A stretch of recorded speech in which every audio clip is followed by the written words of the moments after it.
в чай. С нами на связи Дилявер Меметов, координатор Крымской солидарности. Добрый вечер, Дилявер. Добрый вечер. Какие последние новости? Что известно о задержанных? На данный момент ничего нового, к сожалению, нам не известно о том, что сейчас происходит с задержанными сегодня крымскими татарами-мусульманами. То есть после обыска, как их увезли в отделение ФСБ, после несколькочасового обыска их должны были доставить в изолятор временного содержания. Вот.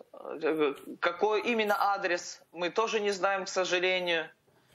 Мы сейчас ожидаем информацию от адвокатов о том, когда именно завтра будут проходить, во сколько суды. Скорее всего, как уже по той практике, как это всегда происходит, скорее всего, завтра будут суды по продлению меры пресечения.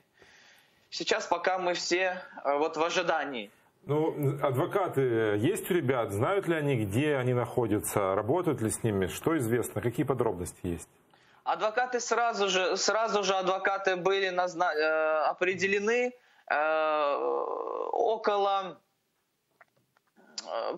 около 2 часов с момента начала обыска в домах, когда адвокатов еще не пускали, но спустя 1,5-2 часа адвокаты все-таки впустили для того, чтобы составили ордер для защиты. То есть сейчас у каждого задержанного сегодня уже есть адвокат. Видимо, из-за того, что еще у самих нету ясной картины, во сколько этот суд проводить, поэтому и пока не огласили это. Вы с кем-то лично знакомы из задержанных? Да, конечно. Все 4 крымских татарина сегодня задержанные. Проживают они в городе Бахчисарай. Город у нас небольшой, естественно, мы друг друга знаем. Причем это люди, которые всегда были активными, не оставались в стороне от тех проблем, которые сегодня существуют в Крыму. Они постоянно посещали суды, посещали мероприятия Крымской солидарности, участвовали в помощи семьям политзаключенных. То есть это люди, которые с самого начала того, как на наш народ обрушились вот эти новые репрессии, эти люди никогда не оставались в стороне.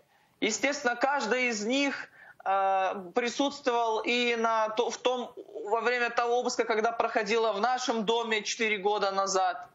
Один из задержанных, Амед Сулейманов в частности, он совершал паломничество хадж вместе с моим отцом,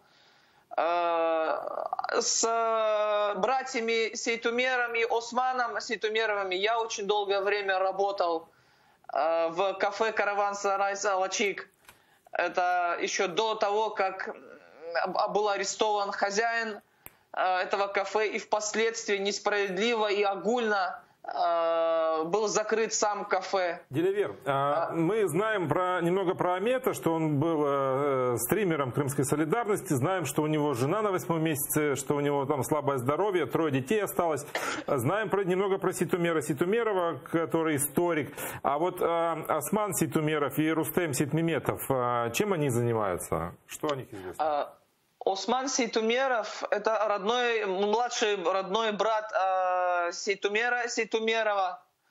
Он занимался, если говорить в последнее время, то он был таксистом в городе Бахчисарай.